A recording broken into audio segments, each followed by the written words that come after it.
Hello friends, welcome to my home kitchen.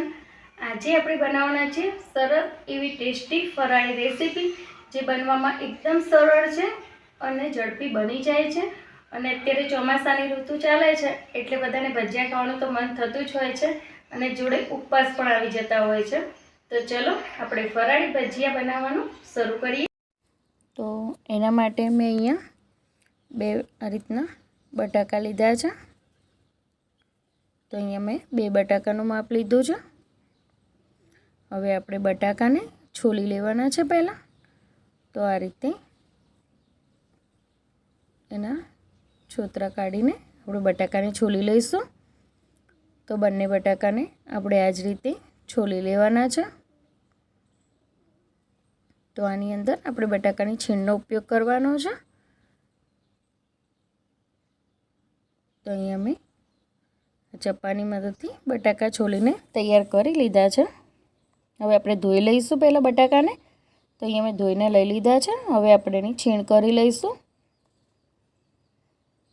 તો આ રીતે જ્યારે આપણે બટાકાને નાખીએ છીએ ભજીયાની અંદર, તો ભજીયામાં સરસ એવો ટેસ્ટ આવે છે અને એને બાઇન્ડિંગ પણ મળી જાય છે. કેમ કે આપણે અત્યારે ફરાળી ભજીયા બનાવી રહ્યા છીએ, એના માટે આપણે એમાં બટાકાનો ઉપયોગ કરવાનો છે. તો આ જ રીતે છીણીની મદદથી બટાકાનું છીણ કરી લેવાનું.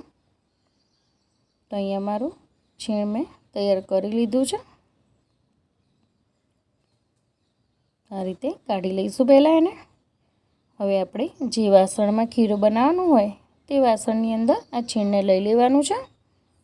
તો મેં બટાકા ધોઈને લીધા હતા એટલે છીણ મેં આ રીતે ડાયરેક્ટ લઈ લીધી છે. તો આ વાસણની અંદર મેં છીણ લઈ લીધી છે. હવે આપણે આગળના મસાલા કરીશું. તો એના માટે મોરૈયો જે આવે છે એ મોરૈયાને મેં દળીને તૈયાર કર્યો છે અને લોટ બનાવી લીધો છે. તો અહીંયા આપણે 2 થી 3 ચમચી જેવો મોરૈયાનો લોટ લઈશું. પછી જરૂર જણાય ત્યારે આપણે ફરીથી ઉપયોગ કરીશું. હવે આની અંદર રાજગરાનો લોટ લેવાનો છે. તો અહીંયા એને પણ હું 1.5 ચમચી જેવો નાખીશ. હવે તેની અંદર આદુ અને મરચાંને મેં કૂટીને લીધા છે એ નાખીશું. હવે એની અંદર તલ નાખવાના છે. પછી મેં જીરુંને કૂટીને લીધું છે એટલે એનાથી ટેસ્ટ સરસ આવે છે. જીરાનો જે ટેસ્ટ હોય એ સરસ આવી જાય છે એની અંદર. થોડો મરી પાવડર નાખીશું એને તીખાશ લાવવા માટે, અને થોડા કોથમીરના પાન નાખીશું ધોઈને. હવે તેની અંદર આપણે સિંગદાણાનો ભૂકો લેવાનો છે. તો કાચા સિંગદાણાને મેં મિક્સરમાં ગ્રાઇન્ડ કરી લીધા હતા, તો એ લીધા છે મેં. સાથે થોડી ખાંડ નાખીશું અને ખાંડને થોડું બેલેન્સ કરવા માટે એની અંદર અડધું લીંબુ નીચવીશું. તો મોરૈયાનો લોટ છે એ તમે મિક્સર બાઉલમાં આરામથી દળી શકો છો. અહીંયા મેં લીંબુ પણ નીચવી દીધું છે. હવે આપણે એને બાઇન્ડિંગ કરીશું. આ રીતે પહેલાં હાથથી મિક્સ કરીશું. આની અંદર કોઈ પણ પાણીનો ઉપયોગ કરવાની જરૂર નથી, કારણ કે જે આપણે બટાકાની છીણ લીધું છે એની અંદરથી પાણી છૂટતું હોય છે અને એનાથી જ આપણું બાઇન્ડિંગ આવી જશે. પણ અહીંયા મને થોડું છીણ વધારે લાગે છે અને લોટ થોડો ઓછો લાગે છે. તો એની અંદર ફરીથી આપણે જે વધેલો લોટ છે એની અંદર નાખીશું. એટલે મેં પહેલાં થોડો નાખ્યો હતો, હવે પાછળથી આ જરૂર પ્રમાણે આપણે નાખી શકીએ એટલે રહેવા દેવાનો. તો બંને લોટ મેં આની અંદર નાખી દીધા છે. અને હવે એની અંદર સ્વાદ પ્રમાણે ફરાળી મીઠું નાખીશું અને આપણે મિક્સ કરી લઈશું. હવે આ રીતે મિક્સ કરવાનું. જો જ્યારે તમે મિક્સ કરશો ને એટલે તમને ખ્યાલ આવી જશે કે હવે આ પરફેક્ટ આપણું ખીરું બન્યું છે. આનું બહુ ઢીલું કરવાની જરૂર નથી અને બહુ કડક નહીં કરવાનું. થોડું આપણે ભજીયાના બનાવી શકીએ એ પ્રમાણે રાખવાનું હોય છે. તો જો સરસ એવો લોટ આની અંદર મિક્સ કરી લેવાનો અને હાથથી આપણે વાળીને આ રીતે ચેક કરી લેવાનું. જો આ બને છે તો પરફેક્ટ છે. તો પણ એકવાર તમને ખીરું બતાવું હું.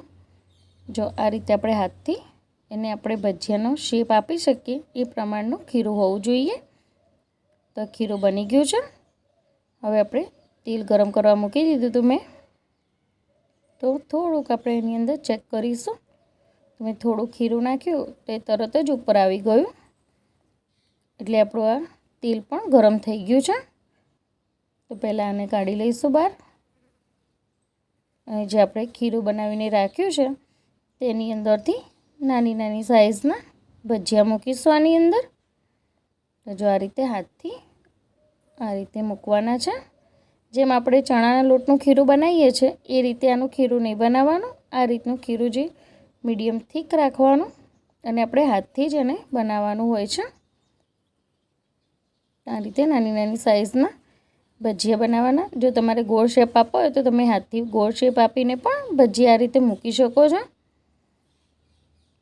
અને આ રીતે ઝારાની મદદથી થોડું તેલ ઉપર આપણે આ રીતે નાખીશું એટલે આરામથી ભજીયા સરસ એવા ઉપરથી પણ ક્રિસ્પી થવા લાગશે. થોડીવાર પછી જ એને આ રીતે ઝારાથી પલટાવવાના અને ગોલ્ડન થાય ત્યાં સુધી આપણે એને ફ્રાય કરવાના છે. તો આ ઉપવાસમાં હવે ગરમા ગરમ ભજીયા ખાવાની ખૂબ જ મજા આવે છે. જો સરસ એવા ગોલ્ડન કલર આવી ગયો છે તો આપણે એને એક પ્લેટમાં કાઢી લઈશું. હવે તો ભજીયા ઉપરથી ક્રિસ્પી બને છે અને અંદરથી થોડો સોફ્ટ બને છે. તો આપણે બીજા પણ ભજીયા આ રીતે જ બનાવી લઈશું. તો જો નાની નાની સાઇઝના આ રીતે ભજીયા મૂકી દેવાના. તો આની સાથે તમે ફરાળી ચટણી સર્વ કરી શકો છો. તો ફરાળી ચટણીની રેસીપી મેં મારી ચેનલ પર આપેલી છે, તો ડિસ્ક્રિપ્શનમાં હું એની લિંક મૂકી દઈશ, તો તમે ત્યાં જઈને જોઈ શકો છો. તો એને પણ આપણે એ જ રીતે તળી લેવાના છે.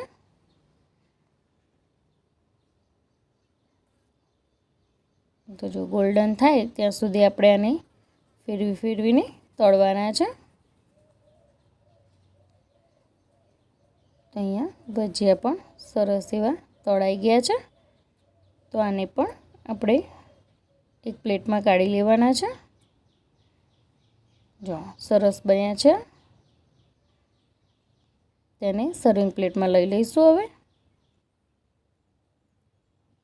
તો મેં અહીંયા ભજીયાને સર્વિંગ પ્લેટમાં લઈ લીધા છે. તો તમે આને દહીં સાથે, ચા સાથે કે પછી ફરાળી ચટણી સાથે પણ સર્વ કરી શકો છો. તો આ ભજીયા ખાવામાં ખૂબ જ સરસ લાગે છે અને વરસાદની ઋતુમાં ઉપવાસ હોય તો ભજીયા ખાવાનું મન થાય ત્યારે તમે તરત જ ઇન્સ્ટન્ટ ફરાળી ભજીયા બનાવી શકો છો. તે પણ એટલા ટેસ્ટી બને છે. તો જરૂરથી ટ્રાય કરજો આ રેસીપીને. હું તમને એકવાર આ ભજીયું તોડીને પણ તમને બતાવું કે અંદરથી કેવું હોય છે. જો ઉપરથી સરસ એવું ક્રિસ્પી ને અંદરથી આ રીતના સોફ્ટ હોય છે. તો ચટણી સાથે તો સરસ એવું ટેસ્ટી લાગે છે. તો તમને મારી આ ફરાળી રેસીપી ગમી હોય તો મારી ચેનલને લાઈક કરજો, શેર કરજો અને સબસ્ક્રાઈબ કરજો મારી ચેનલને. અને હવે તમારે કઈ રેસીપી ફરાળીમાં જોઈએ છે એ જરૂરથી કોમેન્ટ બોક્સમાં કહેજો. મારી રેસીપી જુઓ તો એક લાઈક તો તમે કરી શકો છો, એ ફ્રીમાં થાય છે. Thank you.